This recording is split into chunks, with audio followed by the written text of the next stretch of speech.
And we're recording. Give it a little bit of hanging time. 3, 2.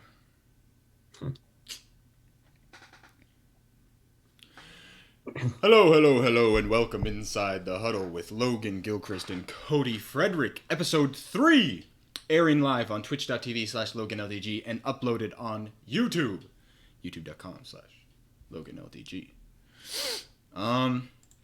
Back here for another big episode. This week's episode is going to be insane. We've got so much to talk about. It's going to be Best controversial. one yet. It's going to be hard hitting. It's going to be a mess. It's going to be a hot mess. All right. So, very, very excited. And wasting no time, we're going to get right into the thick of things with our first topic. Nebraska is humiliated versus Michigan State. Cody, I'm going to be honest, I pretty much blocked this game out of my memory right after it happened, so I'll let you take it away first. Well, I don't know if humiliated is quite the word I would use, but I too was devastated by the loss. I don't know if I talked to you for a whole day. They essentially had the game won, and all of a sudden another 20 minutes went by and you check the score and they lost. So I don't really, it's hard to justify the miscues they had in the final 3.5 minutes of the fourth quarter and in overtime. Well, originally the topic title was Nebraska humiliates itself versus Michigan State, but it didn't fit so well. Yeah. So Nebraska was humiliated, not by Michigan State, but by Nebraska. Nebraska humiliates Nebraska. Yeah, it was one of the grossest performances I've seen. It was quite incredible, to watch it happen live. Like to see there's no way this is gonna happen. And then it does happen. And then yeah, I talked to various people throughout the week about the Huskers, and one point that was brought up to me was that the punting situation at the end might have not been so bad if our punt returners could first off catch the punt to give our offense a better field position instead of letting the ball bounce and roll 20 yards. The biggest thing with that is clearly the coaching staff doesn't trust any of the players right now to cleanly catch a punt time after time. And so that's why they have them just let it bounce, because they say it's better than the alternative of them muffing it. Which I think, honestly, to me right now, that's probably the correct option. I guess, what's your take there, Logan? My take? My take is that Nebraska doesn't even have pardon my French, a goddamn special teams unit. Nebraska is pathetic on with the special teams. They don't have a special teams specific coach, or as far as I know, and it shows. It shows. So the deal is our outside linebackers coach doubles as our special team coordinator. So I'm going to take a shot here and guess that his outside linebacking duty is more important to him than coaching special teams, because it really doesn't look like they work on special teams. I'm going to be honest. It doesn't. It looks like they just suit up whichever players are like, they draw, whoever draws the shortest straw is like, all right, you're the guy that has to play special teams this week. Good luck. They don't, it's like they're not teaching them anything. I literally don't know. It seems like you could take a random, assortment of UNL students who have watched some football before and they would understand how to play special teams better than the Huskers right now. It's actually insane how much the Huskers, Nebraska's 2-3 right now, and if they had a special teams unit, Nebraska could be 5-0. Like, it's not that insane. If Nebraska had a competent special teams unit, they could still be undefeated right now.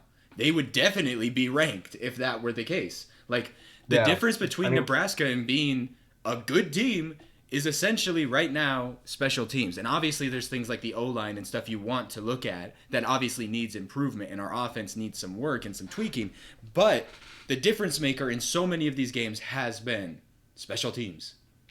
Yeah, I saw the report on Twitter this week that Nebraska, their special teams unit as a whole, is ranked dead last, which is not shocking. Yeah.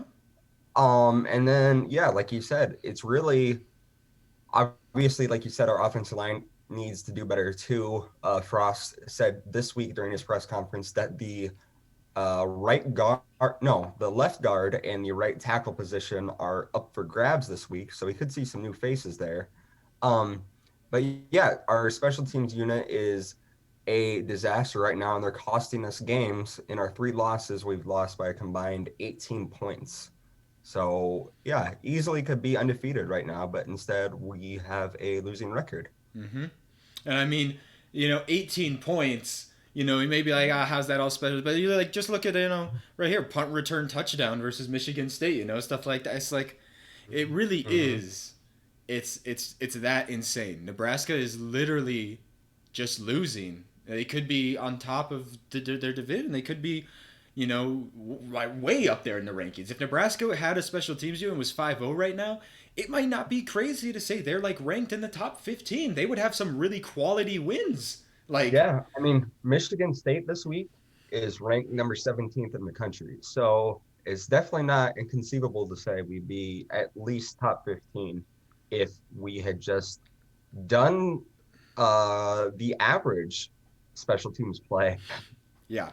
So that's the most insane thing to me is that Scott Frost can sit there in this season, which feels so important for his future with the program, and he can Mhm. just sit there and lose all of these games because his special teams unit is such a disaster, a catastrophe, and he's seemingly okay with it. Like, think of how much time in press conferences we spend talking about like special teams Mhm. versus the O line. And the O line is for sure a problem. Don't get me wrong, but it feels like the local media and Frost, everybody's talking about like, oh yeah, O line is tough, and we're looking for guys and everything. But it's like, yeah, O line, sure, getting a better O line was for sure be awesome, but you don't even have a dedicated special teams coordinator whose sole job is just to focus on special Right. teams, and your special teams looks like dog shit. So that just it blows my That's mind. I don't accurate. know if it's Yeah. arrogance or apathy or what it is, but I really wonder what is going through Frost's mind when he makes these hiring decisions. I don't know. Yeah, I'll leave it at this. I know for a fact that Frost told our punter to punt it to the right side, and the punter just straight up punted it left. I don't know if he didn't hear him correctly or he just forgot or what, but if you're going to put it down last week and had to choose one player, it would be our punter who really cost us the game. Oh yeah, for sure. And it's a rotating cast. It's kind of Right, like right.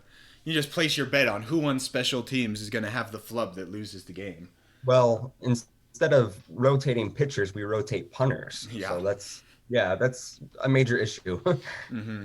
And then because I don't know if people just I'm not sure. It just it feels so terrible for Adrian Martinez, right? Because you have all of this work that he does through. He basically is a one man offense. Like, he has no offensive line. He's scrambling every possession. He has no protection. He can never just sit in the pocket, look for his reads. He has to constantly scramble, innovate, fix broken plays. And, he does all of this magician work on offense. He's been it would not be crazy to say that Adrian Martinez has performed like one of the best college QBs in the country so far. His results don't show it because, one, his O line is awful and his special teams keeps losing him games. But individually, Adrian Martinez has looked exceptional. But yet, you get special teams that do boneheaded plays like this week after week, and we don't see any improvement.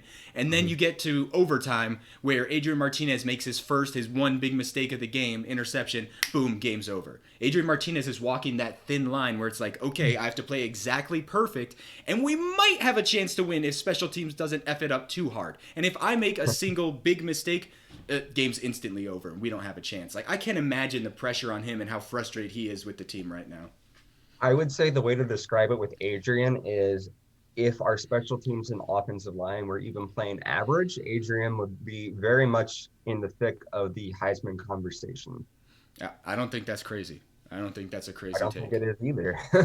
I um, I guess The question this all leads to, Logan, is whether or not you and I believe that eventually this season they can get it figured out on special teams. Do you think it's possible, or is it just what it is for this year? It's, in my opinion, it's been, we've seen 5 games now. We've seen five Yep. games, and I don't think if you've watched all of these games and look at them in a linear progression, I don't think you can make an argument that we've seen any improvement. I think this last game arguably could be the worst for the special teams performance. Now, theoretically, of course, sure, you can always improve and get better, but what evidence do we have that would lead us to that conclusion? One, obviously, Frost is not that interested in special teams if he's not even going to hire a full time coordinator whose just sole job is that. So, how much can you even say that the program is really dedicated to it? I'm not sure. That's up in the air. And then, obviously, we haven't seen improvement week to week, so what are they working on? What are they learning? Whatever it is evidently not showing up in the games. So, in my opinion, no, I don't think this is going to get fixed. I think if it was, we would have seen some level of or some evidence of that by our 5th game. And to me, it hasn't been there. So I really can't. To me, I don't see it getting better this season. To me, um, I would say, now you might disagree here, but I would say it is evidently clear this team is, as a whole, is better than where they were week 0 against Illinois. Do you agree with that? I think that is true, but I would say that is because the defense has actually Hmm. improved somewhat. Like they've kind of clicked a little bit more, got more confident with the more reps. And I think that Adrian Martinez, to a degree, understands his situation better. I think Adrian Martinez, in a way, might have been a little naive going into the first game and been like, yeah, maybe this will work out. And then the game so far has shown him, like, okay, I have no O line.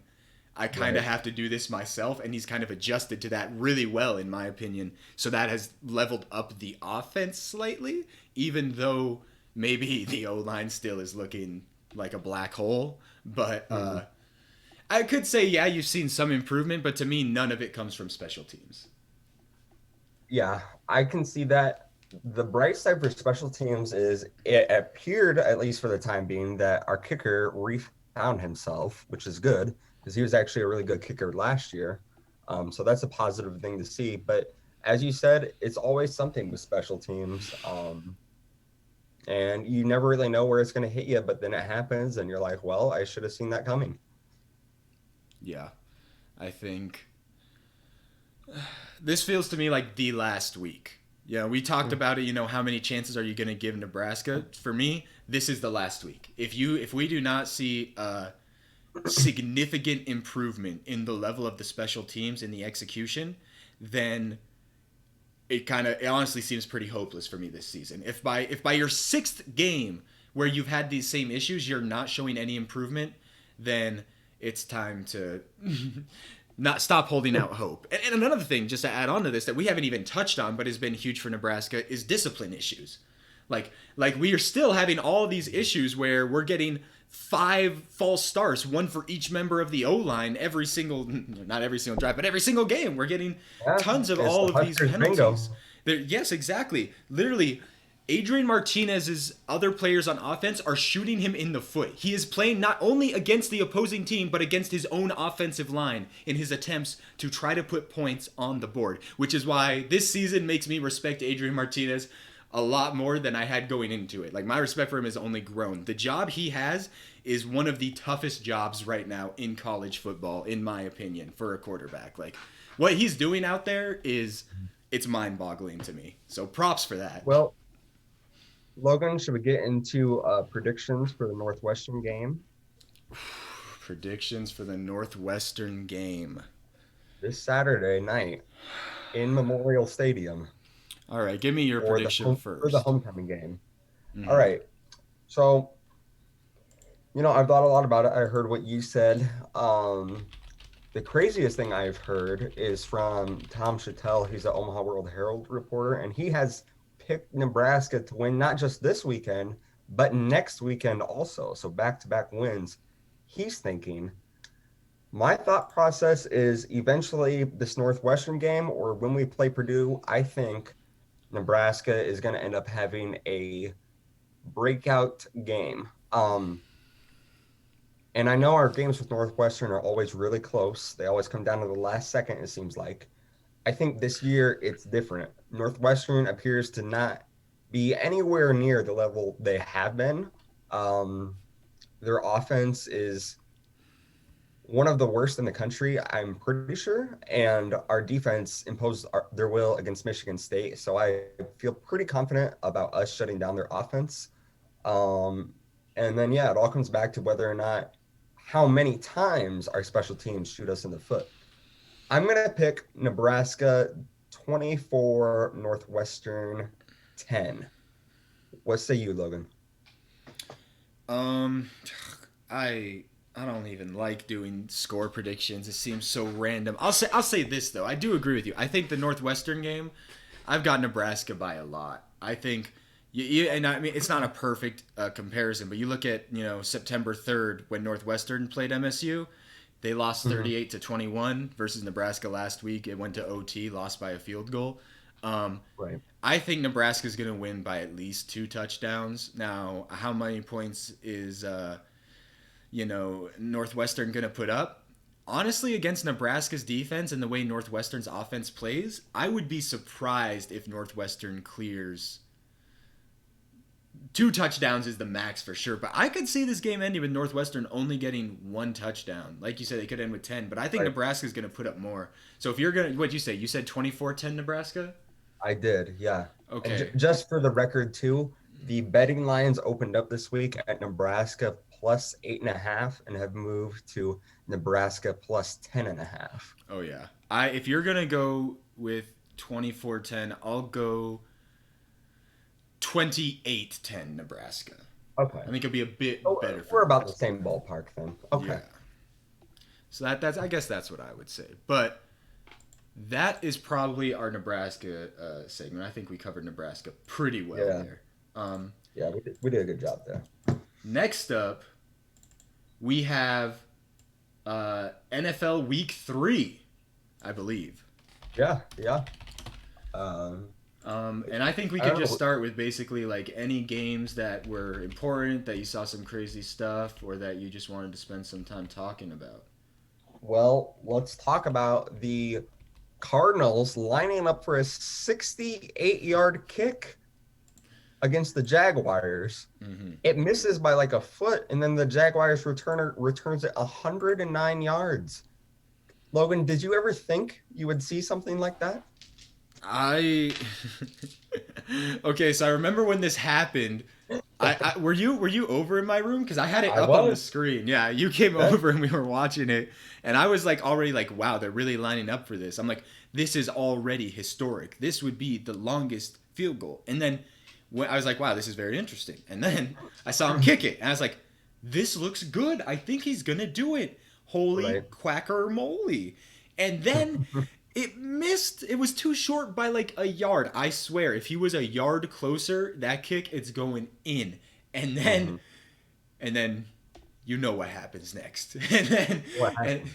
and then it's grabbed and picked up. It's caught and it goes all the way for the 109-yard kick six, if you would. It was the craziest play I've ever watched happen in real time that I haven't seen on like a highlight video. It's definitely the Right. craziest play I've ever seen happen live. I could not believe it. I was shouting. I don't even care about the Cardinals and whoever they were playing. They're not my teams, but I was like, this is insanity. I don't know. Well, then, let alone 2 hours later, so the Cardinals kicker already held the NFL record for a kick at 64 yards. He did it in Denver when he played for them. Let alone 2 hours later, though, his record was broke by the Ravens kicker, who hit a 66-yarder indoors at sea level, which most people didn't think ever could be done. So, Yeah, not to mention it bounced off the upright and in, right? right, yeah, Which is the craziest part about that kick. Like that's a kick that like you could try like 1,000 kicks and you'll never once get that happen again. You know right, that yeah. The kicking this week was, you know, it really made you cry a little bit as a Nebraska fan, like, wow, this It is, did. imagine, but Yeah. uh, no, the kicking was pretty crazy for sure, for sure. Yeah. And then um yeah, at least the Vikings didn't have to rely on their kicker this week to win them the game. So that's positive note for Minnesota against the Seahawks. That is true. And I remember going in and I was telling you the whole time that the Vikings, and if you guys have been paying attention to Inside the Huddle or past episodes, even though Cody is a Vikings fan, I am much higher on the Vikings and Kirk Cousins especially than Cody is. And let me tell you, Mhm. after watching Kirk carve up the Seahawks, I feel extremely validated. Kirk Cousins, the stats, the grading, however you want to say it, he's looking like a top 5 QB in the league right now. So far through 3 weeks, that's what he's looking like. I'm just I'm saying it. He looks like a top 5 QB. Am I wrong? You so far are not wrong. As we've discussed in our lobby area of the apartment, um, the problem right now isn't Kirk Cousins, but if you get a championship level team around Kirk Cousins, the reason I say he's not good enough is because he can't get it done and take that next step and get to the Super Bowl. So eventually they're going to have to replace him. But yeah, right now he's playing really good ball. He is for sure. I think the Vikings are way better than their record indicates. They've what you know how many points were their two losses combined by? Like four? Yeah, so they lost to the Bengals by 3, I'm pretty sure, and then they lost to the Cardinals by 1. So, Yeah. I yeah, mean, there's easily could there's be 3-0. yes, there's easily a world where the Vikings right now are 3-0 at the top of their division and Kirk Mhm. Cousins is a front runner for MVP. That's correct. Yeah. I I just think I think the problem with the Vikings has been for a while the coaching and the coaching philosophy to over focus, in my opinion, on the run versus Mhm. letting Kirk Cousins air it out. But I guess we'll see how that goes down the season. But last night, Yeah, yeah, go ahead. yeah, last night we had Monday Night Football. And I just got to say, how about them Cowboys? How about them Cowboys? I just want to make this known right now Alrighty. to the audience right now. Right before the game was starting, Cody and I were discussing it. He told me the Eagles were going to win by a field goal, and I told him the Cowboys are going to blow them out by at least 2 touchdowns. You can check the score, read it, and weep, but I just wanted to make that known. This man believes in the Eagles, and I I don't know. What do you have to I say for yourself? wrongfully believed in the Eagles. Yeah, the Eagles are not a good team, and quite frankly, I don't think the Cowboys are as good of a team as most people think they are after last night. As we well know, the NFC East is not the strongest division in football. But yeah, I was kind of surprised the game was like that. I'm sure when they play in Philadelphia next time, it'll be a lot closer. But yeah, I had a lot of faith in Jalen Hurts, but his coaching staff and the pieces around him didn't really help him out at all. Yeah, I mean, I think the Eagles are just they need too many pieces in too many different Yeah. areas before they want to contend. I think we'll get into our NFC predictions here in a little bit. We still got some games to cover, but Right. I am confident in the Cowboys. Well, how about this one, Logan? Another one where Logan was right. His Titans beat the Colts. That is another one. If you remember last episode, we did our division picks. I picked Titans, Cody picked Colts, and when they matched up, the Titans did end up coming out with a win. Not really surprising to me. I think the Titans had a poor week one, but I think they're bouncing back. I think they're looking closer to kind of what people expected them to look like. So I'm not too shocked by that result. But maybe you were. I think the Titans are right around the Cowboys level if you want a comparison. Um, I don't think they're that good of a team, but they did come out and win, which was impressive. And I think the Colts are already 0-3 right now, so they're pretty much out of their own division race. Yeah, that is tough. They are sitting at 0-3 along with the Jags. Mhm. It's looking like that prediction might come back to be a tough one. But another thing I want to bring up from Go last for week is the Broncos. This is a stat I didn't even realize until right now, but the Broncos are 3-0. And not only that, this is the really crazy thing. They've only allowed 26 points through 3 games. Now that is a stout defense. Well, I don't think they've played the best competition. I wouldn't be for sure about that because I don't have their schedule pulled up, but they played the Jets this past weekend, so numbers are kind of skewed. But like you said there, though, there is a reason that I chose to pick up Denver's defense for my fantasy team. Their defense is legit. It's probably top 3 in the NFL when all is said and done. So they're off to a really impressive start while Kansas City sits at the bottom of the AFC West. Logan, did you see that one even coming right now? Um, I saw it coming about halfway through the game versus the Ravens. I was like, all right. Um, I mean, it's like you said, looking at schedules, like you're talking about with the Broncos schedule. The Broncos have played the Giants, Jaguars, and Jets, arguably the 3 worst teams in football right now. Right. So it is good that they are keeping opponents' point totals so low.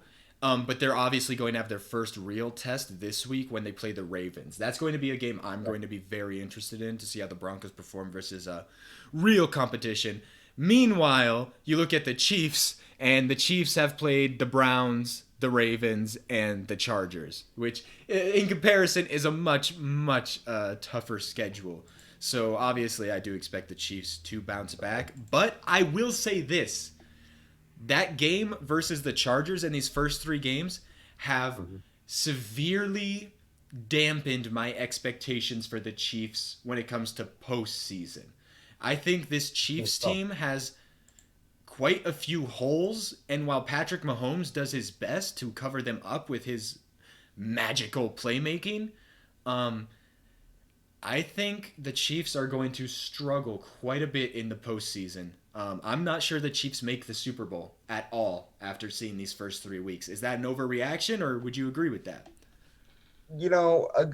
I always like to do comparisons. So a good comparison to me for the Chiefs would be the Warriors after they got to the first championship, and then a lot of championship teams get bored essentially. So I really think the Chiefs are just kind of bored by their regular season right now. And I think it could end up costing them in the playoffs because they won't have their rhythm and everything together like it should be. Mm-hmm. So in a long way, I kind of agree with you. Mm-hmm. Mm-hmm. Yeah, yeah. I'm just How looking. about a couple other games here? Yeah. We'll throw in, and I'll get your take, Logan. Okay. The Rams defended SoFi Field against Tampa Bay, and Green Bay on Sunday Night Football took down the 49ers. That game was insane. Yeah, that game was crazy. Personally, I was rooting for the Packers to lose because I thought it would have been really funny to have a 3-way tie in the NFC North for first in the division at 1-2. I thought that would have been nice, but nevertheless, Aaron Rodgers gets it done again. I remember I was literally sitting there, and me and you were talking. We were watching the game, and you were like, 37 seconds. That's too much for him. And I was like, come on, it's Aaron Rodgers. He's getting older. It's 37 seconds. They have no timeouts. I'm like, that's not enough time even for him. And once again, this was where Logan was wrong. Number 12, he did it. He did what he does. That's what he does, and he did it. And they got the win, which is really, I think, really big for them in their division. I'm not too worried about it for the 49ers. It didn't really change my opinion on the 49ers too much. I think I'm slightly lower on them than most people. But it was a really good game to watch. Good one to check the highlights out if you missed it for sure. And as to the first game, Buccaneers versus Rams, that's one I'm not too surprised by. The Rams seem to me like they're going to be a regular season team. Maybe a hot take. I would be much more interested to see this matchup in the playoffs and see how that might change things. But it obviously is a really good win for the Rams, if nothing else than the impact it could have on seeding in the NFC as we get closer to finding out the playoff seeds. So super good win for them. The Rams have been on a roll, so if they keep it up, obviously they've got high hopes this season. It's Super Bowl or bust for them. So we'll see how it looks. I'm Yeah. not too worried about the Bucks after that game, though. It doesn't really. I still think the Bucks are going to be right up there with any other team in the NFC. So Right. Well, Logan, how about we get into those NFC predictions? I know last time I started with AFC, so how about this time you can start and we'll get to hear oh, your crazy takes my about who's crazy gonna do takes. what. Yeah. I'm changing the topic. Let me Here we go. Here we recenter go. this. Search. Um, then okay, looks good. Okie dokie. So let's start with the NFC East because that's at the top of my page. So for me, the NFC West,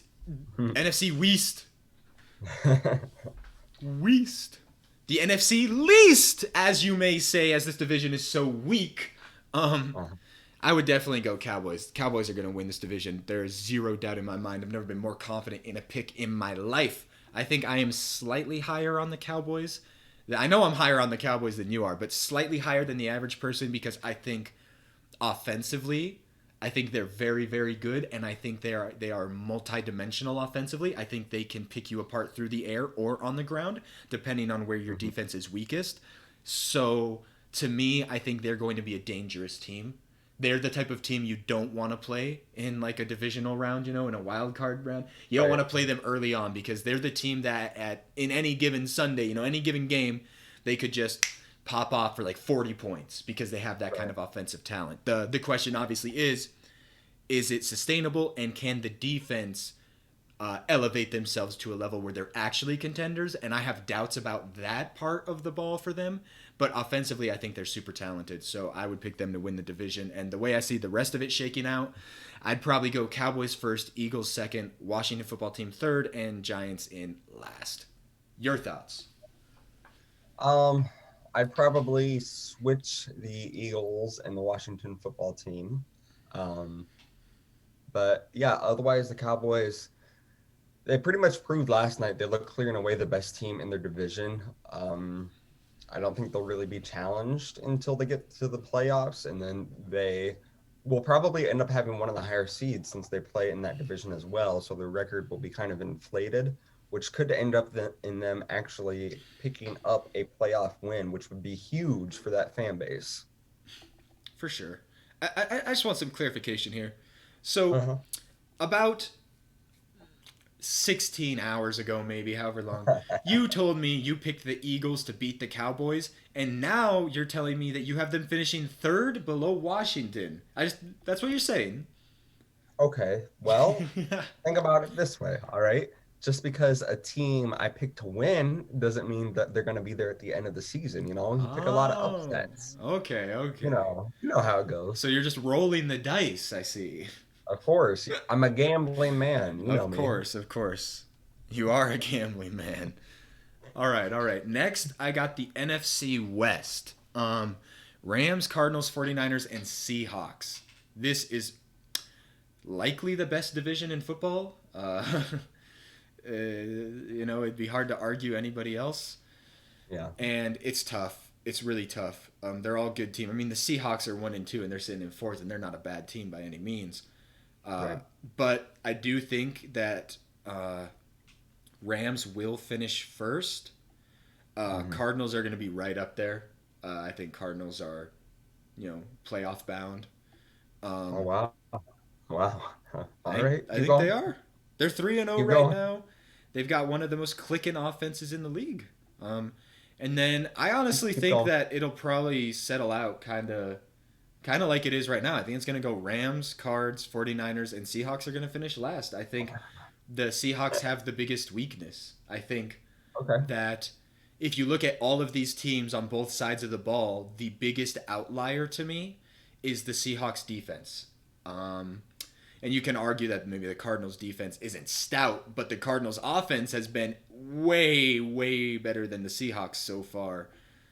through 3 games at least, and their defense has Mhm. also been slightly better. So that's kind of my logic. Like, I don't think the Seahawks are terrible, but I just think they're in a super tough division. I could see them finishing around 500 and still finishing fourth easily. Right.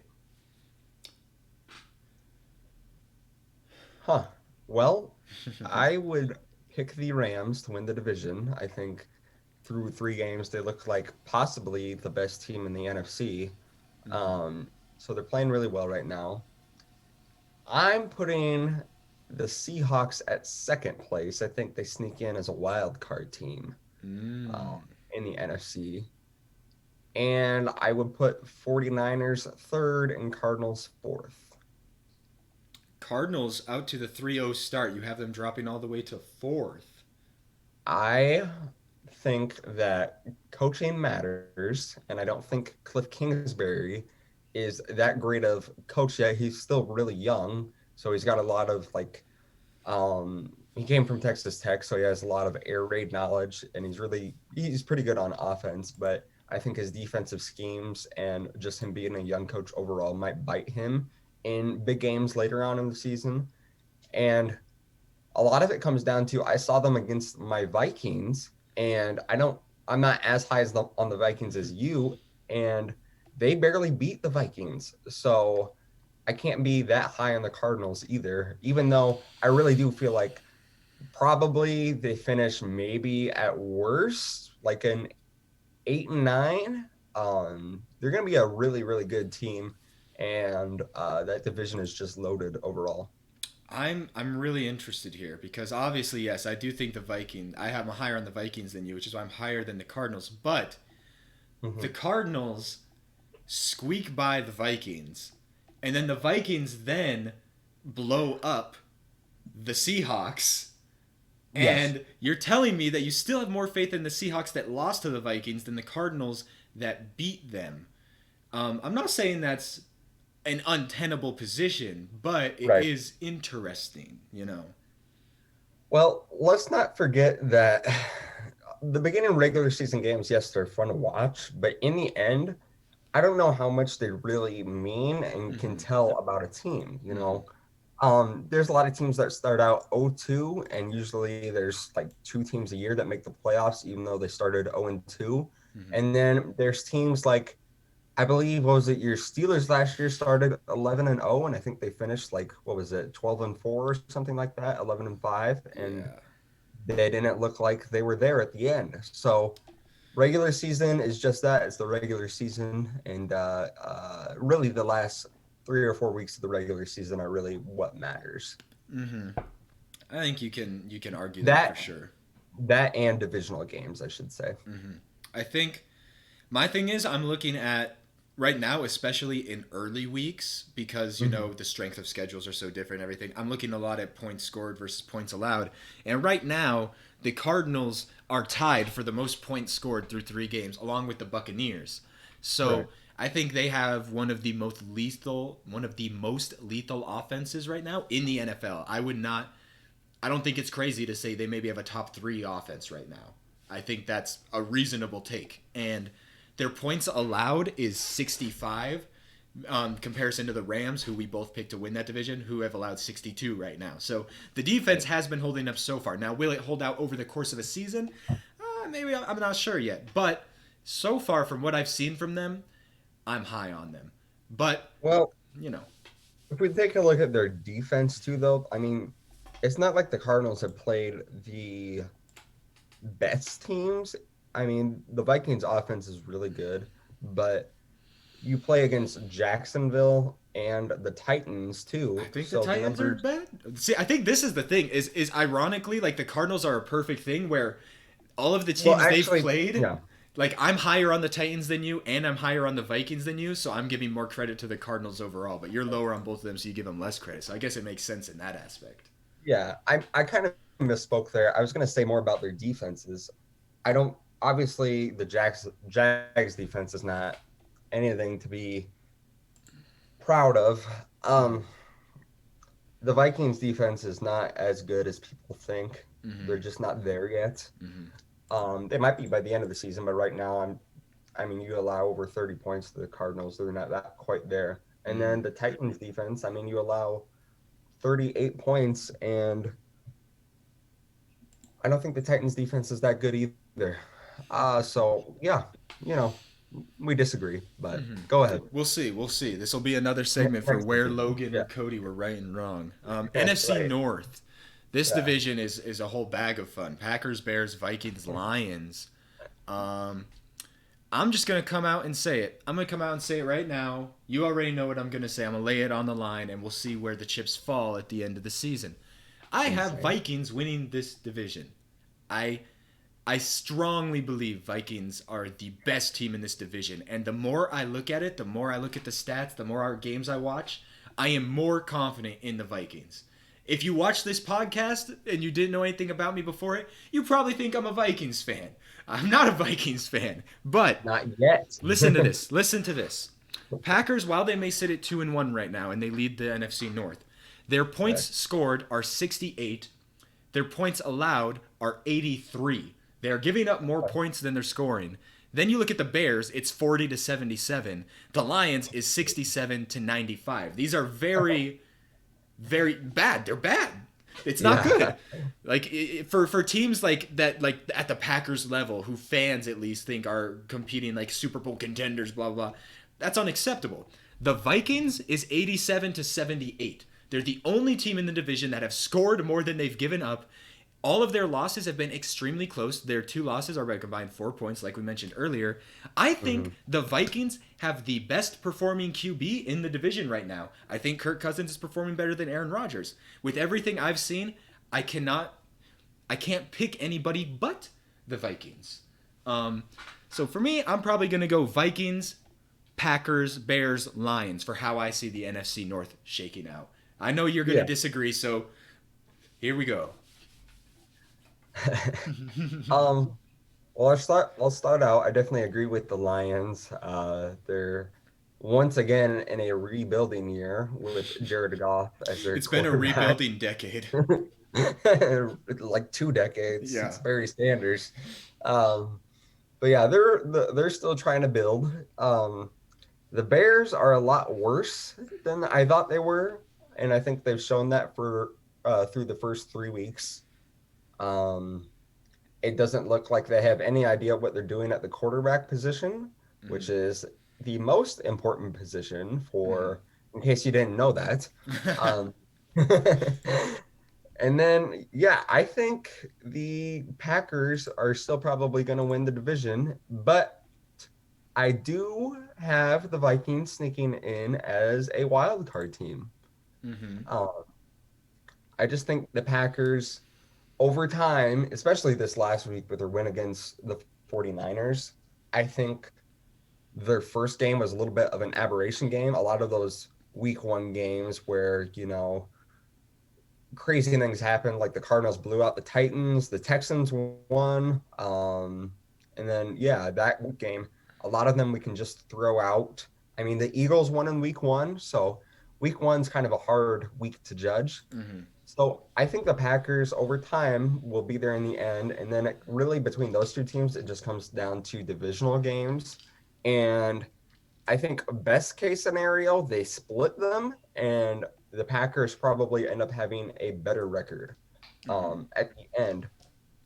But the other thing I will say is the NFC North has a tough draw this year because if when you look in conference, they're paired with the NFC West, which is the best division in football. hmm And then if you go across conferences, they're paired with the AFC North, which is probably the second best division in football. So most of the records are going to be pretty low this year, and 10-7 might end up winning the division.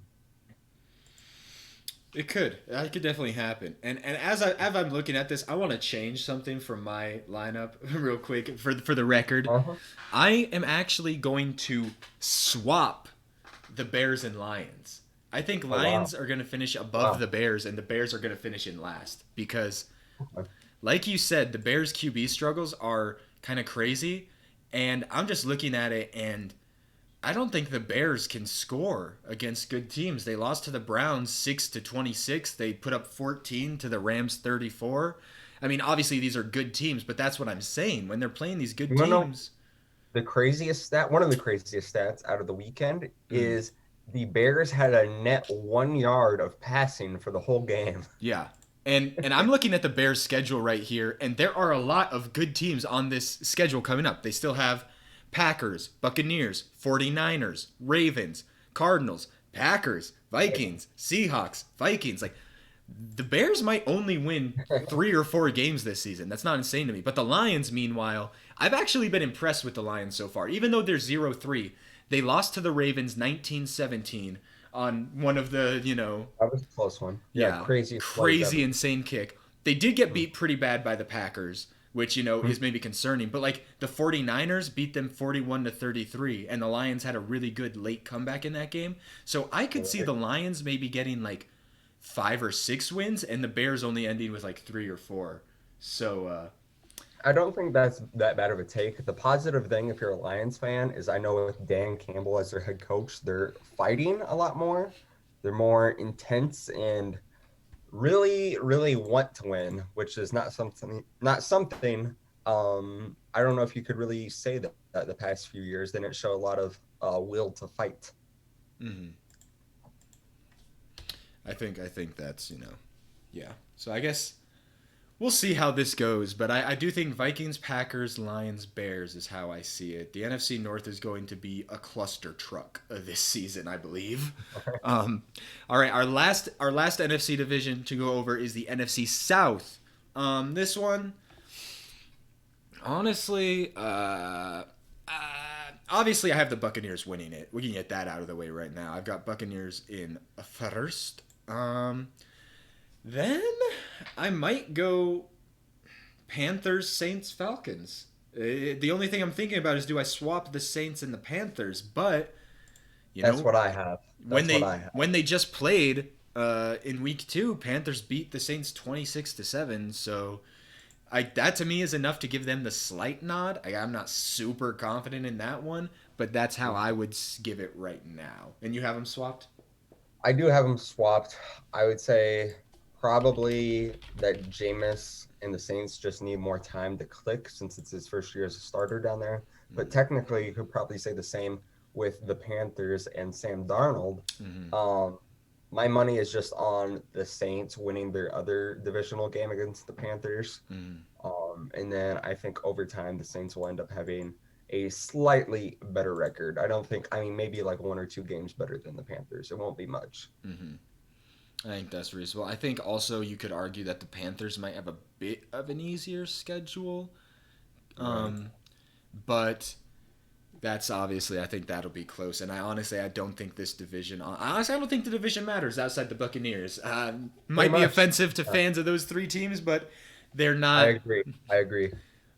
If somehow any of them did get like a wild card spot, nobody else in this division is winning a playoff game. I'm confident in saying that. Alrighty, shall we wrap this up with some NBA talk? Yeah, I think so. I think we have a bit of time. I A like this. bit of This time. guy in the chat says the Buccaneers in first. How much are you going to bet on that? How much would I bet on the Buccaneers winning the NFC South? I would bet. Um, I would bet like $1,000. I'm very confident. Unless Tom Brady suffers a career-ending injury, I don't see how the Buccaneers don't win. I'm very confident, like 99.5% sure. Is that too high or too low for you on how sure you are, Cody? I am about the same percentage wise, but you know me, I would not part with that much money. Yeah, So, yeah, yeah. um, I mean, but it yeah, depends on your bankroll. right. I'm there, right there with you. I think Buccaneers definitely. I mean, I really don't see any other team winning, and in fact, I'd like to hear what other team, the guy in the chat thinks will win the division if it's not the Buccaneers. Yeah, I mean, you could. I mean, if you're just looking at it right now, momentum. The Panthers are 3-0. Yeah, Yeah, I just think it's so hard for any team in that division to even come close to the talent of the Buccaneers. That roster is so incredibly stacked across the board, you know? right. And then today they're working out Richard Sherman. Oh my goodness. Did you see that? Yeah. Isn't he Richard Sherman play He He plays played, yeah, corner. he Yeah, was the Seahawks corner then yeah. for the And 49ers. that's like if the Buccaneers did have a weakness, it would be their corners It's right their now. secondary. Yeah. Yeah. So that would actually be insane. I can't believe. How much help does Tom Brady need? Yeah. Yeah. All right, person in chat says, "Okay, bet 1,000 on the line." Okay, I get 1,000 if Bucks win the division. You get 1,000 if anybody else does. Come back in however many months, and we'll pay each other up. Wow. Big But bets going down on big Inside bets the going Huddle. down on twitch.tv/LoganLDG, folks. But okay, so yeah, NBA news and drama. I think we got about 10-ish minutes to just discuss whatever. Is there something you want to start with? I'm sure there's something you've been itching to just get out there about the Well, NBA. Or I I can start mean, if you don't want to. no, it's fine. We can talk about the Lakers media day today. Is that was that today or was it yesterday for them? I think it was today. They're Okay. tweeting out all their comments today. Okay, because I know like the They Nets and were a bunch of teams were yesterday. So. they were the only team in the NBA who had their own media day. Oh wow! Of course they did. Yeah. It's the Lakers. Uh-huh. Exactly. Jeez. But no, in other news, Logan, you want to speak a little bit about your Nets and what's going on with them right now? All right, yeah, this is kind of my NBA drama news. The one I want to talk about is the vaccine stuff going on in the NBA right now. This is where the episode might get a bit controversial. I'm gonna be honest, I don't really care. It's my Twitch channel, it's my YouTube channel. If you don't like it, you can get the fuck out. In my opinion, my humble opinion, Whoa, respectfully, whoa. We need that respectfully, to button open up ready. with that, I'm gonna say Kyrie Irving and Andrew Wiggins are being morons. They're being dumb asses. They're being fools. I think now Andrew Wiggins has basically come out and we know his reasons for why. It's the typical, I'm going to do my own research. I don't trust the scientists, whatever, you know. He thinks he knows more than the people that have studied this for decades and normal stuff. We're not sure what it is with Kyrie yet. He went for the total non-answer. Please respect my privacy. There will be updates in the future. And I saw something from Stephen A. Smith on my timeline, and for once I actually agreed with it. Stephen A. Smith was saying, I brought this up to Cody yesterday, I think. He was saying, if these players, if Andrew Wiggins, if Kyrie Irving, they're not going to be able to play. In case you don't have the context, what's going on is these players are refusing to get vaccinated, and they live in counties. I think it's like the San Francisco's county and the New York county, where there are rules that Either say county or city. yeah. And basically the rule is if you're going to be like in an indoors like public space, you basically need to have proof of vaccination. So, long story short, what this means is if these players don't get vaccinated, they will not be able to play in home games in their own arena. And like Stephen A. Smith said, he said, if Kyrie Irving, if Andrew Wiggins, if these players, like I think what Stephen A. Smith said, the right quote, if Kyrie Irving, as incredible, as magnificent of a player as he is, I think he's a top 15 player in the league. We'll do ratings on that next week, but I think he's top 15 player in the league. But if he's not going to play in half of your games, if he's not playing in any of your home games, and think this includes the playoffs, you're not going to have him for half of your playoff series. Not to mention the fact that you won't have him in the regular season means you'll lose more games and you'll have a lower seed, which means you're more likely to lose him for like a potential game 7. But if they are not going to get vaccinated, fine, that's their choice. The Players Association bargained for that, where there's no vaccine mandate for the NBA. But if that's their choice, trade them. You are losing half the value of that player of them not playing in half the games. You either what are your options? You either just accept it that you're paying this player all this money, their whole full value of the contract, but you're only getting half of the value that you thought you would. 2, you can fine them out the ass for all the games they miss, but that's going to cause strain within the organization and your player's not even going to enjoy playing for you. And then what's the point? The production's going to fall off because they don't want to be there. And then 3, the other option, look to trade them. These rules only apply to in the NBA. I believe it's in effect for like Toronto, the Knicks, the Nets, and the Warriors. So and then the Raptors, Toronto Raptors. So I think those are the 4 teams it matters for. Send them to another team. Send them to Minnesota where they don't have any, they don't have any vaccine requirements. Send him to Oklahoma City. Obviously these are just random names I'm throwing out. Obviously the problem with Kyrie is he has said if he's traded, he's just going to retire. So his trade value is 0. But I'm just saying if this is how it's going to be, you have to start at least evaluating your options. If this is their stance and they're going to stick with it, you've got to at least start looking at what your options are, what you can do.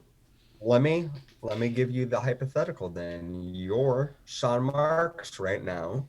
All right. Kyrie decides he's not getting vaccinated the entire season, and he already stated that he will retire if you trade him. What do you do if you're Sean Marks? If I'm Sean Marks? Yeah, what do you do? Because he's got no trade value right now. Mm-hmm. What do you do? I You just think deal with it? I think if I'm Sean Marks, I might call his bluff. I think if he's not going to play half the games, I'll preface. I don't care about regular season. I do not care. I don't care if Kyrie sits out the entire regular season. That doesn't matter to me. That way for a good number of NBA teams, the regular season is pretty much irrelevant. Yeah. I'm thinking when you get to playoffs and Kyrie can, what's Kyrie going to do? He's going to stay at the hotel in Milwaukee because he can't even play in Brooklyn. So why would he even bother flying back? He says, all right. I'll just keep your beds warm. It doesn't make any sense. Like you're not going to have Kyrie for game 7 versus the Bucks. Like that's indefensible. That's indefensible to me. So, I think you can try to call his bluff. You'd be like, I don't think you are going to retire. I don't think you are. I think, and we've seen this happen previously in terms of where players have been like, okay, if you trade me here, or like if you trade me here, I'll finish my deal the last year, but then I'm leaving. I'm not staying in free agency to like lower their value. We saw Anthony Davis do that. It worked for him, but we've also seen the other situation where you trade them anyway, and then the organization convinces them to end up staying and committing long term, which has happened. Right. So I think that's one option. You call his bluff. You say, okay, your trade value has certainly taken a hit, but Kyrie is coming off a season where he just averaged 50, 40, 90. They're 50, 40, 90. There isn't a single team in the league that wouldn't want him on their roster unless they're trying to tank. So I could say you could try to call his bluff. You could be like, all right.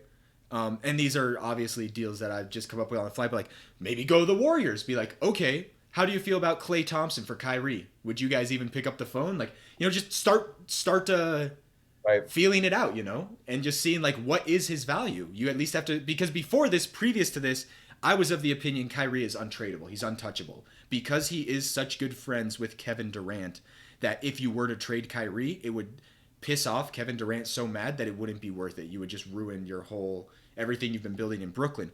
But if this could be the straw that breaks the camel's back. KD, what's motivating him? Obviously, I'm not KD, so this is my outside perspective, disclaimer. I think what motivates him right now is chasing LeBron, and he wants people to perceive him as great, more so than he is now. He wants to go up on the all-time leaderboard. If Kyrie's goal isn't winning, I think that's going to start to rub on KD. If Kyrie's more worried about this off-court vaccine, do your own research. He's following and liking the craziest Instagram conspiracies right now, like insane stuff.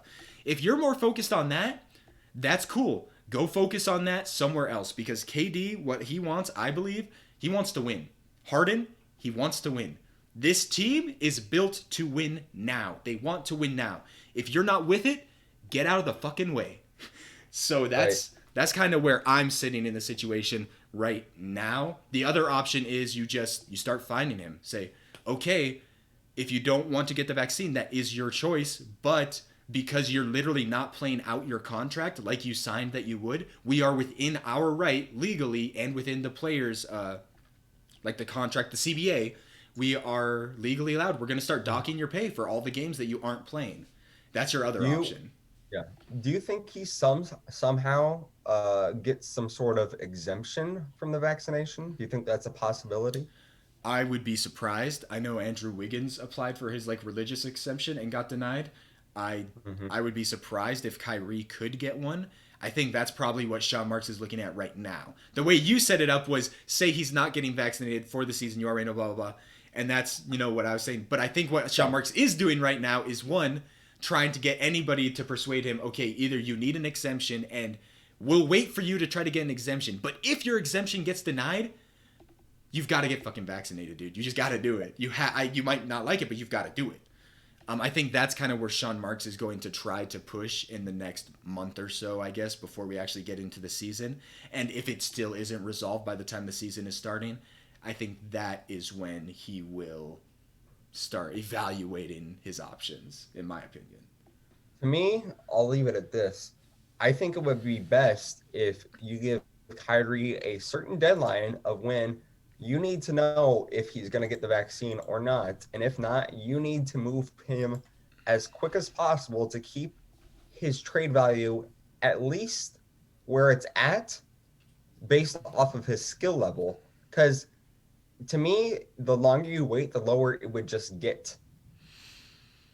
I think it depends. I could see a world where, obviously all this news and everything does hurt it. But say there's a world where the first month of the season happens and Kyrie doesn't play in home games, but he goes out in the away games and he's still balling. He's putting up his 50, 40, 90, maybe averaging 25 points or something.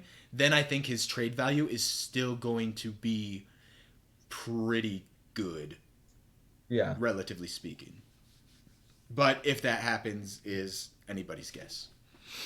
KD, for one thing, KD did not look happy having to answer questions about it during the Nets media days. So the whole team looked like they were stepping on eggshells around it. They all were the longer it lasts, the worse off it's going to be for that organization.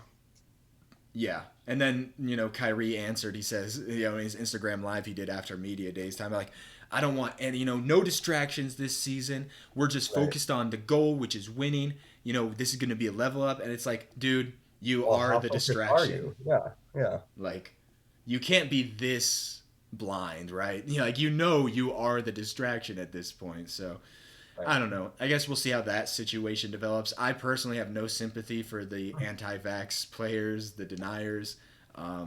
So I guess we'll see how that turns out. Is there anything else in the NBA that you wanted to touch on? I don't think so. I think that's pretty much it for today. Yeah, okay. Well, I think that is pretty much our episode. We covered Nebraska football, gave our predictions for the Northwestern game. We hit on some of the various crazy NFL games we saw in week 3. We gave our NFC division picks, and then we finished up with a little rant about, vaccine in the NBA. Yeah. So I think it was a pretty good episode. Remember, if you want to watch the episodes when they air live, the link to my Twitch is down below in the description, twitch.tv/LoganLDG. You can also follow both of us on Twitter. Our @ are right below our cameras. How far does it go? Like here? Yeah, right about here somewhere. Follow us on Twitter and get updates about, all sorts of stuff. We tweet about sports all the time. That's all we do.